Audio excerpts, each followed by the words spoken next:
তো দেখো আমার বান্ধবী তো আজকে সাজানোর কথা ছিল, তো সাজাচ্ছিল, তোমরা আগের ভিডিওতে দেখে নিয়েছো। তো বলেছিলাম যে পরে রেডি হয়ে তবে তোমাদেরকে দেখাবো। তো আমি অলরেডি রেডি হয়ে গেছি, কিছুটা বাকি আছে, কলকাটা বাকি আছে। তো আমাকে বউ সেজে কেমন লাগছে বলবে। আমি এর আগে কখনো বউ সাজিনি, যদিও বিয়ে হয়ে গেছে, বাচ্চা হয়ে গেছে, কিন্তু কি বলো তো, আমার রেজিস্ট্রি করে মন্দিরে বিয়ে হয়েছে। তো আজকে আমার বান্ধবী প্রথম আমাকে বউ সাজালো। ও তো অনেকদিন ধরেই বলছিল আমাকে বউ সাজাবে, তো সময় হয়ে উঠছিল না, ফাইনালি আজকে সেই ডে। আর অনেকক্ষণ ধরে আমাকে সাজাচ্ছে, তো অনেক কষ্ট করেছে।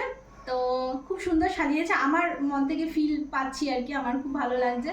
তো তোমাদের কারো যদি দরকার থেকে থাকে তোমাদের স্পেশাল ডেতে, এছাড়া কোনো অকেশনে, তো তোমাদের যদি চাই বুক করতে পারো, আমি ডিটেলস দিয়ে দেবো, ফোন নাম্বার, তো যোগাযোগ করে নেবে, আশা করি ভালো লাগবে।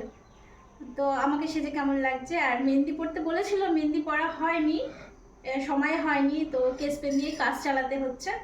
তো চলো, কলকাতা করলে আমি পুরো রেডি, ক্যামেরাম্যানও ওপারে রয়েছে। তো চলো, টাটা।